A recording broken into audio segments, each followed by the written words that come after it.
നമ്മൾ ഡിസ്കസ് ചെയ്യാൻ പോകുന്നത് reading and writing English block 1 unit 4 analysing literature. അപ്പൊ ഈ യൂണിറ്റിൽ നമ്മൾ ആദ്യം ഡിസ്കസ് ചെയ്യുന്നത് എന്താണ് ഒരു ലിറ്റററി എസ്സേ എന്ന് പറയുമ്പോൾ നമ്മൾ ഉദ്ദേശിക്കുന്നതെന്നാണ്. ലിറ്റററി എസ്സേ എന്ന് പറയുമ്പോൾ നമ്മൾ വെറുതെ ഒരു ഹൈസ്കൂൾ ലെവലിൽ എഴുതുന്നത് പോലെ ഒരു ബുക്ക് റിപ്പോർട്ട് അല്ല ഉദ്ദേശിക്കുന്നത്. ഒരു ലിറ്റററി എസ്സേയിൽ you have to consider more and more questions about analysis. അതായത് എങ്ങനെയാണ് ഒരു പെർട്ടിക്കുലർ പീസ് ഓഫ് ലിറ്ററേച്ചർ അതിൻ്റെ എയിം അച്ചീവ് ചെയ്യുന്നത്. പിന്നെ ആ ലിറ്റററി എസ്സേയിൽ ഓതർ യൂസ് ചെയ്ത വേർഡ്സിൻ്റെ, ഫ്രേസസിൻ്റെ, സ്ട്രക്ചറിൻ്റെ ഒക്കെ പേർപ്പസ് എന്താണ്. അപ്പം ആ ഒരു അനാലിസിസ് ലെവൽ ക്വസ്റ്റ്യൻസ് ആണ് നമ്മളൊരു ലിറ്റററി എസ്സേ എഴുതുമ്പോൾ നമ്മൾ കൺസിഡർ ചെയ്യേണ്ടത്. ഇപ്പൊ യൂഷ്വലി ഒരു ലിറ്റററി എസ്സേ അസൈൻ ചെയ്യപ്പെടുമ്പോൾ you will be given some prompts. അപ്പൊ ആ പ്രോംപ്റ്റ്സ് വെച്ചിട്ട് വേണം നമ്മളൊരു ടോപ്പിക്ക് ചൂസ് ചെയ്യാനായിട്ട്. ഇനി പെട്ടെന്ന് എന്തിനെ പറ്റിയാണ് ലിറ്റററി എസ്സേ എഴുതേണ്ടത് അല്ലെങ്കിൽ എവിടെയാണ് സ്റ്റാർട്ട് ചെയ്യേണ്ടത് എന്നൊരു കൺഫ്യൂഷൻ വന്നു കഴിഞ്ഞിട്ടുണ്ടെങ്കിൽ take a little bit of time to think. അതായത് ആ പീസ് ഓഫ് വർക്കിലെ ഒരു ഇമേജോ ഒരു ലൈനോ ഒരു സീനോ നിങ്ങളെ സ്ട്രൈക്ക് ചെയ്തോ, നിങ്ങളെ അങ്ങനെ ടച്ച് ചെയ്തിട്ടുണ്ടെങ്കിൽ it's possible that you can write an essay about it, write a literary essay about it. അതുപോലെ നമുക്ക് കൺസിഡർ ചെയ്യാവുന്ന വേറൊരു കാര്യം, ക്യാരക്ടേഴ്സ് ചില രീതിയിൽ ആക്ട് ചെയ്തത് നിങ്ങളെ സർപ്രൈസ് ചെയ്തു. ഇപ്പൊ ഒരു നോവലാണ് വായിക്കുന്നതെങ്കിൽ ആ ബുക്കിന്റെ എൻഡിങ് നിങ്ങളെ സർപ്രൈസ് ചെയ്തു. പിന്നെ അതുപോലെ were there any confusing moments in the essay? ഇപ്പൊ കൺഫ്യൂസിങ് മൊമെന്റ്സിനെ നമുക്ക് ഡീറ്റെയിൽഡ് ആയിട്ട് എപ്പോഴും നോക്കാവുന്നതാണ്.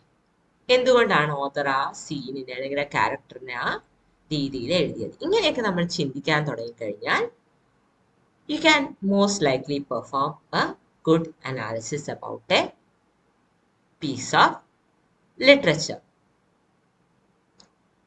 പിന്നെ അതുപോലെ പാറ്റേൺസിനെ പറ്റി ചിന്തിക്കുക. അതായത് was there a phrase a main character used constantly or an image that repeated constantly? അപ്പൊ എന്താണ് ആ പാറ്റേൺ, എന്താണ് ആ പാറ്റേൺ റിപ്പീറ്റ് ചെയ്യാനുള്ള കാരണം എന്ന് നമ്മൾ ചിന്തിച്ചു കഴിഞ്ഞിട്ടുണ്ടെങ്കിൽ you can again get something to write and essay. So ഈ യൂണിറ്റിൽ നമ്മൾ 3 ഡിഫറെന്റ് വർക്ക്സ് ഓഫ് ലിറ്ററേച്ചർ ആണ് അനലൈസ് ചെയ്യുന്നത്. The first one is The Dream and the Message by Dr. APJ Abdul Kalam. APJ Abdul Kalam is of course one of the most accomplished scientists in India. Missile man എന്നാണ് അദ്ദേഹം അറിയപ്പെടുന്നത്. And he had a great passion for teaching. And of course, he was once President of India. And his books have been translated into various languages like Wings of Fire, India 2020, A Vision for the New Millennium, Ignited Minds, etc. So ഇവിടെ നമ്മൾ Ignited മൈൻഡ്സിന്റെ ഒരു ഭാഗമാണ് discuss ചെയ്യാൻ പോകുന്നത്. അപ്പൊ Ignited മൈൻഡ്സിൽ എങ്ങനെയാണ് നമ്മുടെ കൺട്രിയെ ഒരു നല്ല ഫ്യൂച്ചറിലേക്ക് കൊണ്ടുപോകേണ്ടതെന്നാണ് ഡിസ്കസ് ചെയ്യുന്നത്. ഈ ബുക്ക് റീഡേഴ്സിന് ഒരു മോട്ടിവേഷൻ ആണ് തരുന്നത്. അതായത് to create a new and improve India, especially young readers. പിന്നെ അതുപോലെ തന്നെ ബുക്ക് ഇൻവെസ്റ്റിഗേറ്റ് ചെയ്യാണ്. ആളുകൾക്ക് അവരുടെ ബെസ്റ്റ് പേഴ്സണാലിറ്റിയിൽ എപ്പോഴും ബിഹേവ് ചെയ്യാനുള്ള കഴിവുണ്ട്. They are capable of doing their best, they are capable of doing their worst things also. അപ്പൊ എന്തുകൊണ്ടാണ് അത് സംഭവിക്കുന്നത്? Why do people settle for the worst? Ignited minds പറയുന്നത് ഈ നേഷന്റെ സിറ്റിസൺസിന് അവരുടെ ഡ്രീം അച്ചീവ് ചെയ്യാനുള്ള എബിലിറ്റി ഉണ്ട്, അതിനുള്ള കഴിവ് ഉണ്ട്. ഇപ്പോൾ dream and the message ignited മൈൻഡ്സിന്റെ first chapter. So let's look at a summary of ignited minds, the dream and the message. അപ്പൊ ഈ ഒരു പാർട്ടില് APJ അബ്ദുൽ കലാം അദ്ദേഹത്തിന്റെ ലൈഫിൽ സംഭവിച്ചൊരു കാര്യത്തിനെ പറ്റിയിട്ടാണ് പറയുന്നത്. It happened on 30 September 2001. അദ്ദേഹം റാഞ്ചിയിൽ നിന്ന് ബൊക്കറോയിലേക്കുള്ള ഒരു ജേർണിയിലായിരുന്നു. ഇപ്പൊ ലാൻഡിങ്ങിന് മിനിറ്റുകൾക്ക് മുമ്പ് the helicopter crashed. All travelers though made a miraculous escape.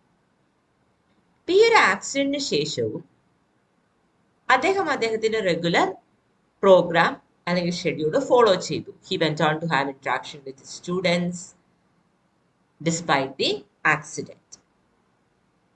ഇപ്പൊ ഡോക്ടേഴ്സിന്റെ സജഷൻ പ്രകാരം അദ്ദേഹം ഒരു ട്രാങ്കുലൈസർ എടുക്കേണ്ടതായിട്ട് വന്നു, ഈ ആക്സിഡന്റ് ഷോക്ക് ഒന്ന് അലീവിയേറ്റ് ചെയ്യാൻ വേണ്ടിയിട്ട്. ആ ഡ്രഗ്സ് എടുത്ത കാരണം അദ്ദേഹം നേരം വൈകിട്ടാണ് ഉണർന്നത്. And he had a very disturbed sleep. ആ ഡിസ്റ്റർബ്ഡ് സ്ലീപ്പിന്റെ ഇടയിൽ കലാം വയലൻസിന്റെയും മനുഷ്യന്മാർക്കിടയിലുള്ള ഡിവിഷനെ പറ്റിയിട്ടും ചിന്തിക്കാനായിട്ട് തുടങ്ങി. അദ്ദേഹം അഡ്മയർ ചെയ്യുന്ന 5 ആൾക്കാർക്കിടയിൽ ഒരു കോൺവെർസേഷൻ ഇമാജിൻ ചെയ്തു. തന്റെ ഡ്രീമിൽ അദ്ദേഹം ഒരു ഡെസേർട്ടിലാണ് ഉണ്ടായിരുന്നത്.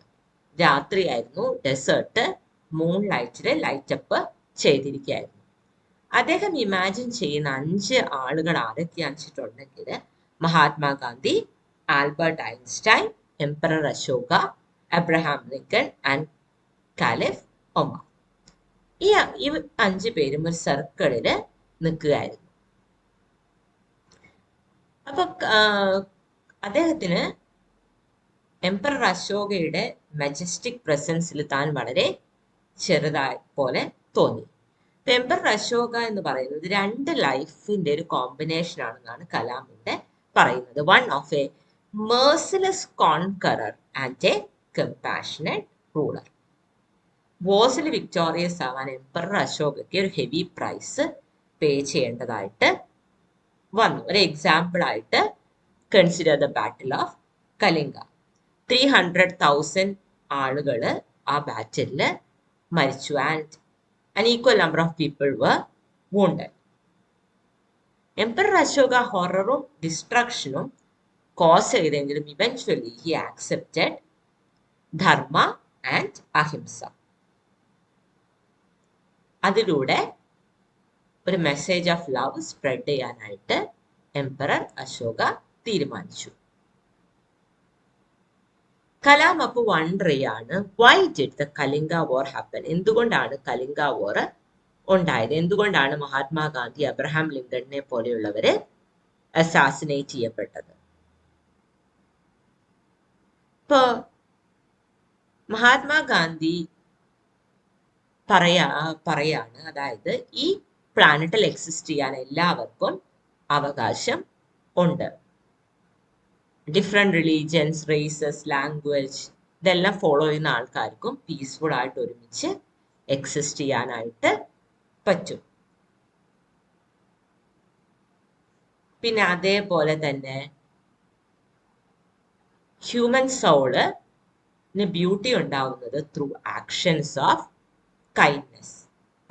എംപറർ അശോക് പറയാണ്, ഒരു വിക്ടറി ആയിട്ട് കാണാൻ പറ്റില്ല, അത് സഫറിങ് കോസ് ചെയ്യുമ്പോൾ. പിന്നെ അതുപോലെ കാലിഫ് ഒമർ പറയുന്നത്, ജെറുസലേമിലേക്ക് എൻ്റർ ചെയ്തപ്പോഴാണ് അദ്ദേഹത്തിന് മനസ്സിലായത് എല്ലാ ആളുകളും ഈക്വൽ ആണ്, എല്ലാ ആളുകളും അതുകൊണ്ട് തന്നെ ഒരു പാത്ത് തന്നെ ഫോളോ ചെയ്യണമെന്ന് ഇല്ല. പിന്നെ അടുത്ത സ്പീക്കർ ഐൻസ്റ്റൈൻ ആണ്. ഐൻസ്റ്റൈൻ വെർണർ ഹൈസൻബർഗിന്റെ വ്യൂസിനെ പറ്റിയിട്ടാണ് പറയുന്നത്. ഇപ്പൊ വെർണർ ഹൈസൻബർഗ് പറയുന്നത് എന്താ വെച്ചിട്ടുണ്ടെങ്കിൽ, വെസ്റ്റിൽ അവർ ഒരു അട്രാക്റ്റീവ് ഷിപ്പ് ഉണ്ടാക്കി, പക്ഷെ അതില് ഒരു കോമ്പസ് മിസ്സിംഗ് ആയിരുന്നു. ടാഗോറിനെയും ഗാന്ധിയെയും പോലെയുള്ള ആൾക്കാരാണ് ഈ കോമ്പസ് കണ്ടുപിടിച്ചത്. ഈ കോമ്പസ് ഉണ്ടെങ്കിൽ ഹ്യൂമൻ ഷിപ്പിന് ലൈഫിന്റെ പർപ്പസ് ഐഡന്റിഫൈ ചെയ്യാൻ പറ്റും. പിന്നെ അബ്രഹാം ലിങ്കൺ പറയുന്നത് ഹാപ്പിനെസ് ഉണ്ടാവുന്നത് family various levels of prosperity attain ചെയ്യുമ്പോഴാണ്. ഗ്രേസ് ഓഫ് ഗോഡ് ഉണ്ടെങ്കിൽ മാത്രമേ ലൈഫ്സ് ബെറ്റർ ആവുള്ളൂ. കണ്ടംപററി വേൾഡിൽ ധാരാളം കോൺഫ്ലിക്റ്റ് ഉണ്ട്. നമ്മൾ പവറിനും പ്രോസ്പെറിറ്റിക്കും പിന്നാലെ പോകുമ്പോൾ എത്തിക്കൽ വാല്യൂസ് മറന്ന് പോകുന്നു. ഇപ്പോൾ ഇതിനെ എല്ലാത്തിനെയും പറ്റിയിട്ട് APJ അബ്ദുൽ കലാം കൂടുതലായിട്ട് ചിന്തിക്കുന്നു. അതായത് യൂണിവേഴ്സ് എന്ന് പറയുന്നത് മഹാത്മാഗാന്ധി പറയുന്നു നമ്മുടെ കോൺഷ്യസ്നെസ്സിൻ്റെ ഉള്ളിൽ എക്സിസ്റ്റ് ചെയ്യുന്നത് അതാണ്, ചെയ്യുന്നൊരു കാര്യമാണ്. ലൈഫ് എന്ന് പറയുന്നത് it's all about peace and prosperity. So let's now move on to analysis. ഈ ചാപ്റ്റർ ഫുള്ള് ആ ഒരു ആക്സിഡന്റിന്റെ, ഹെലികോപ്റ്റർ ആക്സിഡന്റിന്റെ ഇമ്പാക്റ്റിൽ കലാമിനുണ്ടാവുന്ന ചിന്തകളെ പറ്റിയിട്ടാണ്. അതിനുശേഷമാണ് അദ്ദേഹം കയോസിനെയും വയലൻസിനെയും പറ്റി കോൺടെംപ്ലേറ്റ് ചെയ്യുന്നത്. പിന്നെ കലാം പറയുന്നത്, അതായത് ഈ വേൾഡിന്റെ ഹിസ്റ്ററി എടുത്താൽ ഏതൊരു ആളും ഡിവിഷനെതിരെയും വയലൻസിനെതിരെയും ഫൈറ്റ് ചെയ്തിട്ടുണ്ട്. പിന്നെ ഈ ഗ്രേറ്റ് ലീഡേഴ്സിന്റെ വ്യൂ പോയിന്റ്സ്, കലാം താൻ അഡ്മയർ ചെയ്യുന്ന ഗ്രേറ്റ് ലീഡേഴ്സിന്റെ വ്യൂ പോയിന്റ്സ് കൺസിഡർ ചെയ്യുന്നതോടൊപ്പം he comes to his own conclusion. അതായത് ഡിസ്ട്രക്റ്റീവ് സൈഡിൽ നിന്ന് ഹ്യൂമൻസിന് ഒരു എസ്കേപ്പ് മാത്രമേ ഉള്ളൂ, അത് എഡ്യൂക്കേഷനാണ്. അപ്പോൾ എഡ്യൂക്കേഷനിലൂടെ ഇന്നർ പവർ അക്വയർ ചെയ്യാനും അതിലൂടെ തന്നെ തങ്ങളുടെ മദർലാൻഡിനെ സെർവ് ചെയ്യാനുമാണ് കലാം യൂത്തിനോട് പറയുന്നത്. അപ്പോൾ next what we have to discuss is a short story called The Open Window by Hector Hugh Munro. So Hector Hugh Munro, otherwise known as Saki, അദ്ദേഹത്തിന്റെ writing is distinguished by its humor and satire. Satire എന്ന് പറഞ്ഞാൽ ആക്ഷേപഹാസ്യം എന്നാണ്. And the satire and humor are often aimed at the English society of the Edwardian era.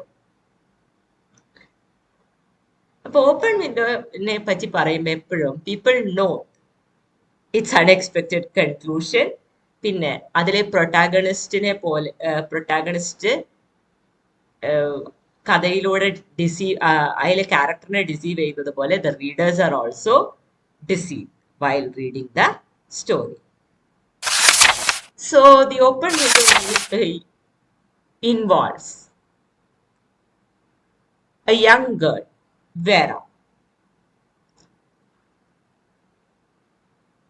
who we see is telling a story. So, ഈ open വിൻഡോയുടെ narrative 3 distinct പാർട്ടായിട്ട് divide ചെയ്തിരിക്കുന്നു.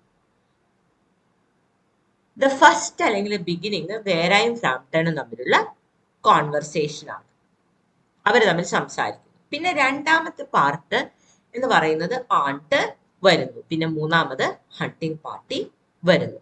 ഇപ്പൊ Munro flash ബാക്സും പിന്നെ story within A സ്റ്റോറിയും എല്ലാം use ചെയ്യുന്നു. പിന്നെ ഇതിലെ hilarious ആയിട്ടൊരു പോയിന്റ് എന്താണെന്ന് വെച്ചിട്ടുണ്ടെങ്കിൽ, വേര എന്ന പേര് വെറാസിറ്റി അല്ലെങ്കിൽ ട്രൂത്ത് എന്നതിൽ നിന്നാണ് വരുന്നത്.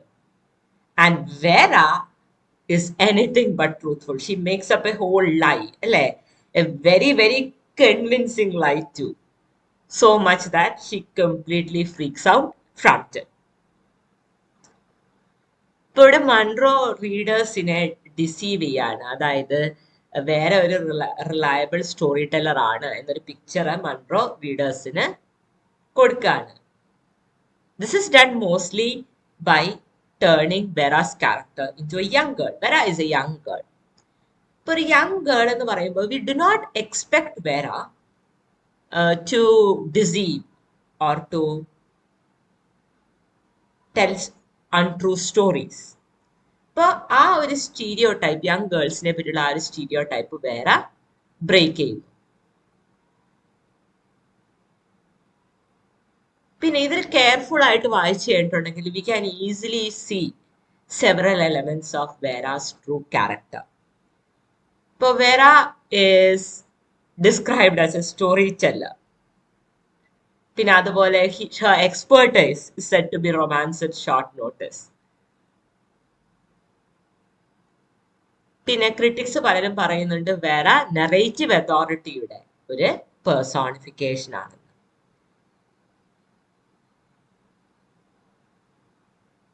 പിന്നെ വേറെ ചൈൽഡ്ഹുഡിന്റെ ഒരു റെപ്രസെന്റേഷൻ ആണ്. മൺറോ പലപ്പോഴും ചിൽഡ്രൻ യങ് അഡൾട്ട് വേൾഡിൽ എങ്ങനെയാണ് സ്റ്റക്ക് ആയിരിക്കുന്നത് എന്നതിനെ ഡെപിക്ട് ചെയ്യാറുണ്ട്. ഇപ്പൊ ആണ്ട് ഒരു കമാൻഡിങ് പ്രസൻസ് ആണ്. Vera wants to free herself, she wants to flee, and creative story telling is her outlet. Creative story telling ആ രക്ഷപ്പെടാനുള്ള അവളുടെ ഒരു ഔട്ട്ലെറ്റ് ആണ്. പിന്നെ അതുപോലെ മൺറോ റെഗുലർ ആയിട്ട് അപ്പർ മിഡിൽ ക്ലാസ് സൊസൈറ്റിയെ പാരഡി ചെയ്യാറുണ്ട്. എഡ്വേർഡിയൻ എറയിലെ അപ്പർ മിഡിൽ ക്ലാസ് സൊസൈറ്റിയെ പാരഡി ചെയ്യാറുണ്ട്. പിന്നെ അത് അദ്ദേഹം ചെയ്യുന്നത് പലപ്പോഴും എങ്ങനെയാണെന്ന് വെച്ചിട്ടുണ്ടെങ്കിൽ നമ്മൾ സാധാരണ ട്രഡീഷണൽ സെറീൻ എന്നൊക്കെ പറയുന്ന കൺട്രി എൻവയോൺമെന്റിൽ ഡിസ്റപ്ഷൻ ഉണ്ടാകുന്നതായിട്ട് കാണിച്ചിട്ടാണ് അദ്ദേഹം അത് ചെയ്യുന്നത്.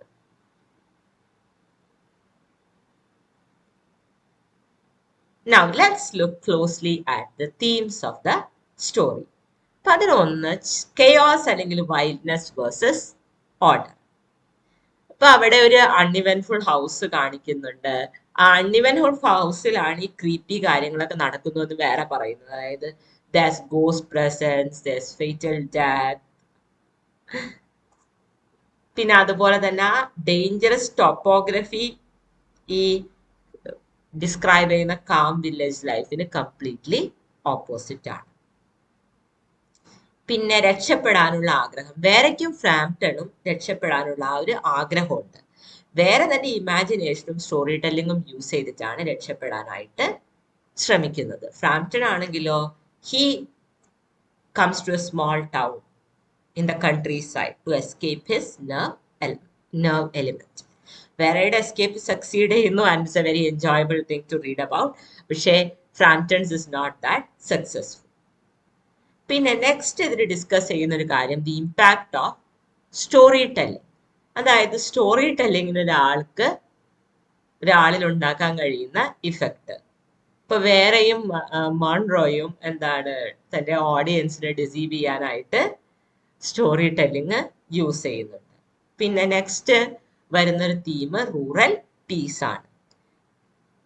ഇപ്പൊ റൂറൽ കാമും പിന്നെ അതുപോലെ അതിനോട് കോൺട്രാസ്റ്റ് ചെയ്യുന്ന കെയോസും മൺറോയുടെ കഥകളിൽ ഒരു കോമൺ തീമാണ്. മൾട്ടിപ്പിൾ ക്യാരക്ടേഴ്സ് റൂറൽ ഏരിയയുടെ ട്രാങ്ക്വിലിറ്റിയെ പറ്റി സംസാരിക്കുന്നു. പിന്നെ അഗൈൻ ഒരു പ്രധാനപ്പെട്ട തീം കോമഡിയാണ്. സോ വേറെയുടെ സ്റ്റോറി എല്ലാം ഒരു ചൈൽഡിന്റെ ക്രിയേഷൻ ആണ് എന്ന് നമുക്ക് ലാസ്റ്റ് ആണ് മനസ്സിലാവുന്നത്. Now let's discuss the window as a symbol. Window വേറെയുടെ വിവിഡ് ഇമാജിനേഷന്റെയും ആണ്ടിന്റെ അവരുടെ ഹസ്ബൻഡും ബ്രദേഴ്സും തിരിച്ചു വരുമെന്നുള്ള ഡിസയറിന്റെയും സിമ്പലാണ്. വേറെ ഡൾ ആയിട്ടുള്ള ഗ്രോൺ ഓഫ് വേൾഡ് എസ്കേപ്പ് ചെയ്യാനാണ് ആ വിൻഡോ യൂസ് ചെയ്യുന്നത്. Now next let's talk about The Blessed Damsel by DJ Rossetti. Now, this poem shows the blessed damsel who is constrained in heaven. ഇപ്പോൾ അവളുടെ കണ്ണുകൾ they are still, they are devoid of emotions. പിന്നെ അവളുടെ thoughts incomprehensible ആണ് എന്നെല്ലാം പോയിറ്റ് പറയുന്നുണ്ട്. കാരണം it is almost impossible to see what thoughts are lurking behind her eyes. പിന്നെ ഡാംസൽ ഒരു വലിയ ഗൗണാണ്, ലോങ് ഗൗണാണ് ഇട്ടിരിക്കുന്നത്. ഒരു വൈറ്റ് റോസ് വിർജിൻ മേരി അവളുടെ സെൽഫ്ലെസ് സർവീസിന് വേണ്ടി ഗിഫ്റ്റ് ആയിട്ട് കൊടുത്ത ഒരു വൈറ്റ് റോസ് അവള് വെയർ ചെയ്യുന്നുണ്ട്. പിന്നെ she has right coma yellow hair. പിന്നെ ഡാംസലിന് ഫീൽ ചെയ്യുന്നത് താൻ ഹെവനിൽ ഒരു ദിവസം മാത്രമേ ഉണ്ടായിരുന്നിട്ടുള്ളൂ എന്നാണ്. She is constantly singing, she is praising God, and she is continuously in wonder of everything that is in heaven. പിന്നെ ഡാംസലിന്റെ ലവർ ചെയ്യുന്നത് ഫാന്റസൈസ് ചെയ്യാണ്. അതായത് he wants to feel her hair, he longs for her. പിന്നെ അതേപോലെ ഡാംസെല്ലിൽ place ചെയ്തിരിക്കുന്നത് God ഹെവന് ചുറ്റും ചെയ്തിരിക്കുന്ന ഒരു ബാരിയറിലാണ്. ഇപ്പൊ ഡാംസെല്ലിന് സണ്ണിനെ കാണാനായിട്ട് പറ്റില്ല, കാരണം it is so far away from heaven. ഇപ്പൊ ഗോഡിന്റെ ഡ്വെല്ലിംഗ് ഇവിടെയാണ് എന്നുള്ളത് ഹെവനെ സ്പെഷ്യൽ ആക്കുന്നു. ഹെവന് പുറത്ത് വലിയൊരു ഏരിയ ഉണ്ട്, ട്രാൻസ്ലൂസൻ സബ്സ്റ്റൻസ്. ഡേയിനെയും നൈറ്റിനെയും ലൈറ്റും ഡാർക്ക് വേവ്സും ആയിട്ടാണ് പോയിട്ട് കമ്പയർ ചെയ്യുന്നത്. പിന്നെ എർത്ത് എന്ന് പറയുന്നത് it is something that is very far away and appears to be very small. Damsel എപ്പോഴും തൻ്റെ തോട്ട്സിൽ ലോസ്റ്റ് ആണ്. ഇപ്പൊ ഒരുപാട് സോൾസ് ഡാംസലുമായിട്ട് ഫ്രണ്ട്സ് ആയിട്ടുണ്ട്. പിന്നെ അവരെല്ലാവരും അവരുടെ ന്യൂ നെയിംസിൽ പരസ്പരം അഡ്രസ് ചെയ്യുന്നു. ആ നെയിംസ് അവർക്ക് അവരുടെ പ്യൂരിറ്റിയുടെ ബേസിസിൽ അറ്റൈൻ ചെയ്തതാണ്. ഇവരെല്ലാവരും ഗോഡിന്റെ ത്രോണിലേക്ക് അസെൻഡ് ചെയ്തുകൊണ്ട് ഇരിക്കുകയാണ്.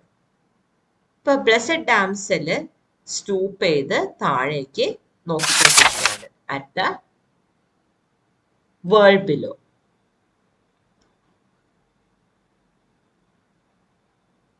പിന്നെ അതുപോലെ ബ്ലെസ്സഡ് ഡാംസൽ നോട്ട് ചെയ്യുന്നുണ്ട് ടൈം ഹെവനിൽ ബിഗിനെയും പിന്നെ കോസ്മോസിലേക്ക് എക്സ്പാൻഡ് ചെയ്യും. സൺ സെറ്റ് ചെയ്യുമ്പോൾ ക്രെസന്റ് മൂണ് റൈസ് ചെയ്യും. ആ മൂണ് സ്പേസിലൂടെ ഒരു ടൈനി ഫീച്ചർ പോലെ ഫ്ലോട്ട് ചെയ്ത് വന്നു എന്നാണ് പോയറ്റ് പറയുന്നത്.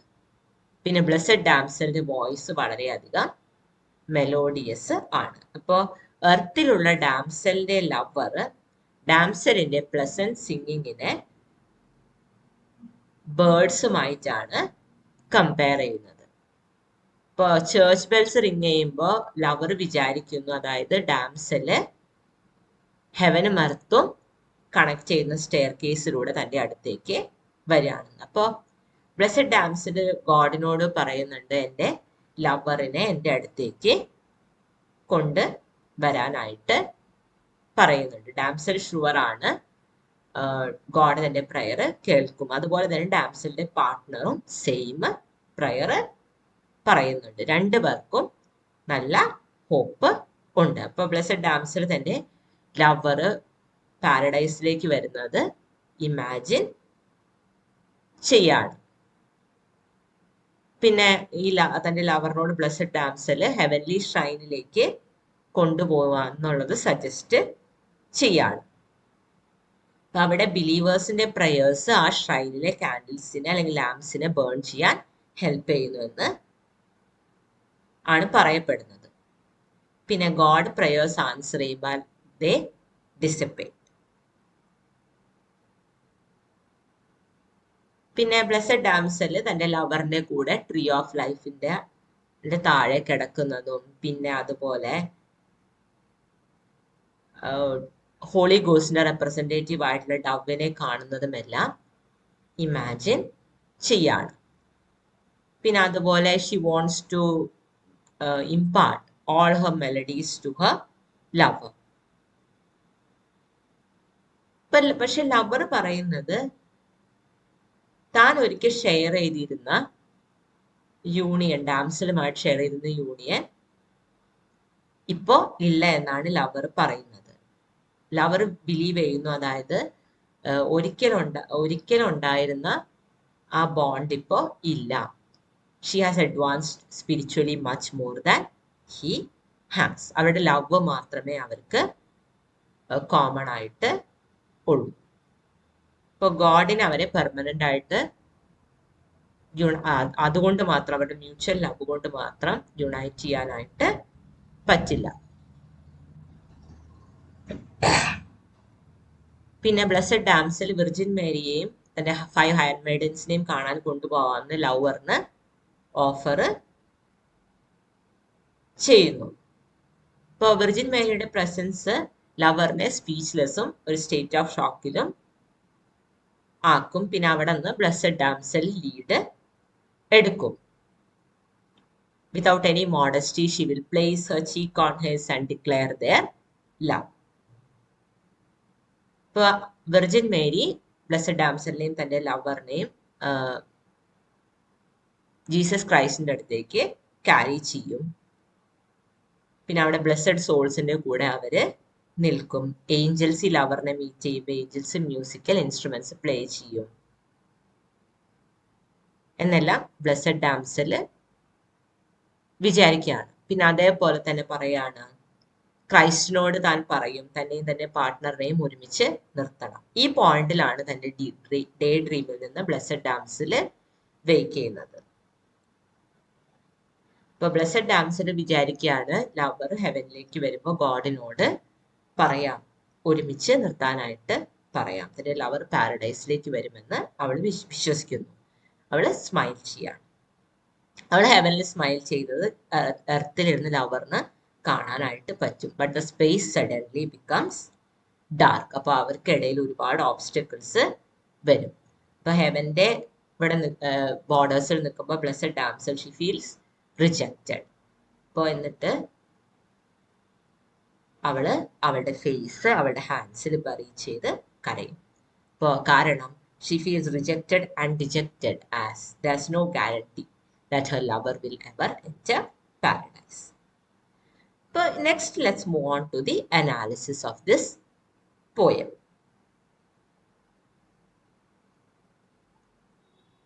അപ്പോൾ ഈ പോയത്തിലെ മേജർ തീമാണ് ലവ് ബിയോണ്ട് ഡെത്ത്.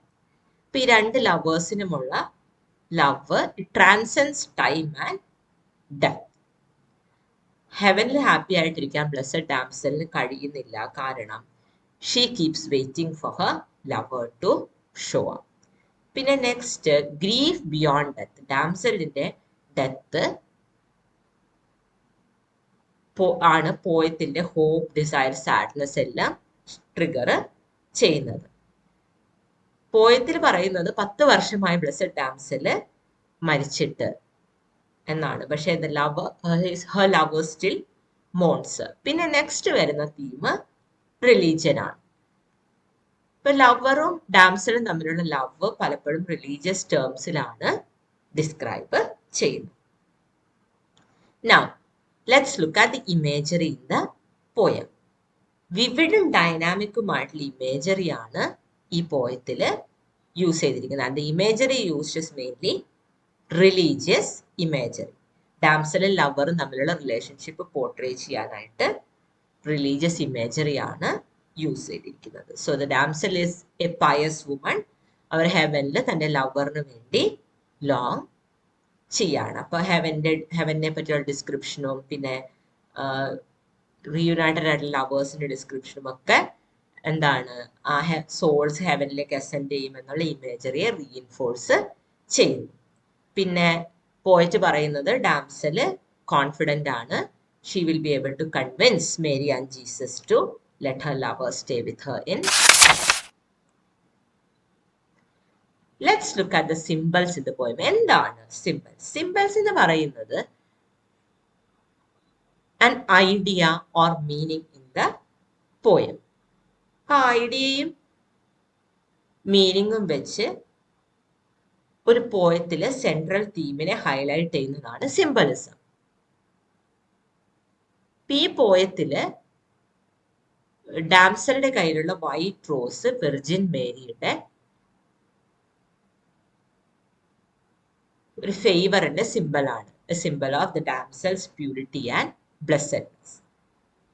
പിന്നെ അതുപോലെ ഈ വൈറ്റ് റോസ് മേരിയുമായിട്ട് ക്രിസ്ത്യൻ ഐക്കണോഗ്രഫിയിൽ ഓൾവേസ് കണക്റ്റഡ് ആണ്. പിന്നെ ഇതിൽ യൂസ് ചെയ്യുന്ന ഒരു ഫ്ലവർ ലില്ലിയാണ്. ലില്ലിയും ഒരു ക്രിസ്ത്യൻ സിംബിളായിട്ട് കോമൺലി യൂസ് ചെയ്യുന്ന ഒരു ഫ്ലവർ ആണ്. It is a sign of Christ resurrection.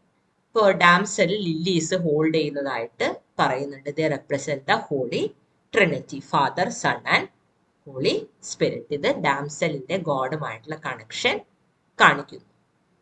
പിന്നെ ഫയർ പല ഷേപ്പിലും ഫോമുകളിലുമായിട്ട് ഇതിൽ കാണിക്കുന്നുണ്ട്. ഫയർ പക്ഷെ എല്ലായിടത്തും യൂസ് ചെയ്യുമ്പോഴും അതിന്റെ മീനിങ് സെയിം ആണ്. It is the only source of pain in heaven. പിന്നെ ഫോം എന്ന് പറയുന്നത് ഒരു പോയത്തിന്റെ സ്ട്രക്ചറാണ്. അതായത് line length, meter, stanza length, rhyme schemes, repetition, ഇതെല്ലാം ഫോമിന്റെ ഭാഗമാണ്. ബ്ലെസ്സഡ് ഡാംസിൽ 24 സ്റ്റാൻസകളുള്ളൊരു പോയമാണ്. ഓരോ സ്റ്റാൻസയിലും 6 വരികൾ ഉണ്ട്. ABCBDB ആണ് റൈമിംഗ് സ്കീം.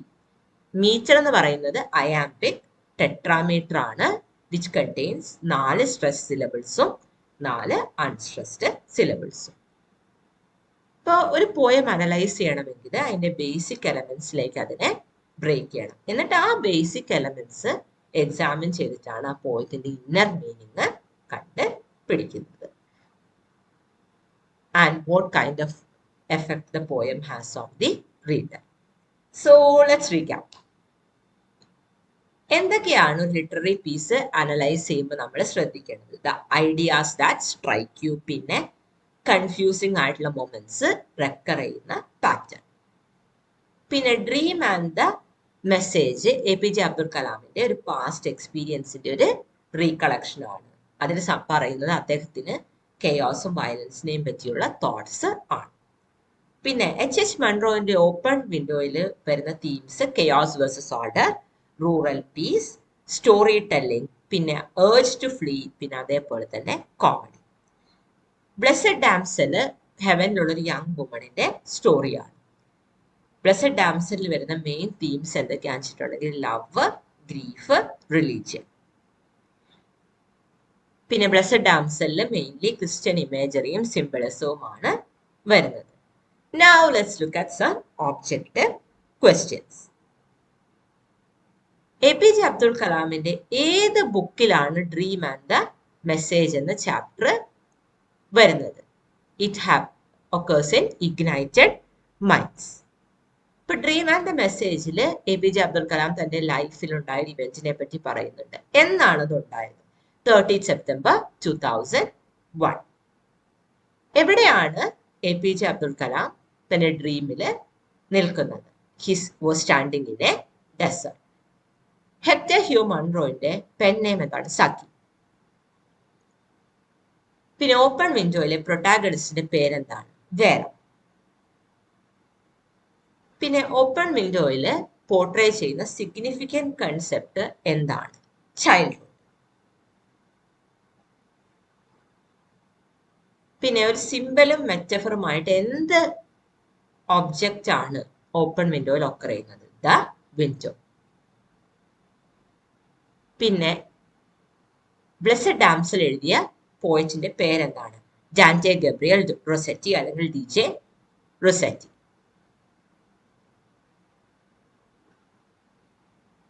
പിന്നെ നെക്സ്റ്റ് ക്വസ്റ്റ്യനിൽ ചോദിക്കുന്നത് എന്താണ് ബ്ലെസ്സഡ് ഡാംസലില് ലില്ലി വൈറ്റ് ഫ്ലവർ സിംബലൈസ് ചെയ്യുന്നത്? ക്രൈസ്റ്റിന്റെ റെസറക്ഷൻ ആണ്. ലാസ്റ്റ് ക്വസ്റ്റ്യൻ എന്താണെന്ന് വെച്ചിട്ടുണ്ടെങ്കിൽ ബ്ലെസ്സഡ് ഡാംസലില് വരുന്ന ഒരു തീം എന്താണെന്ന് പറയാം.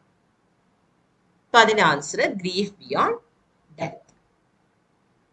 Thank you.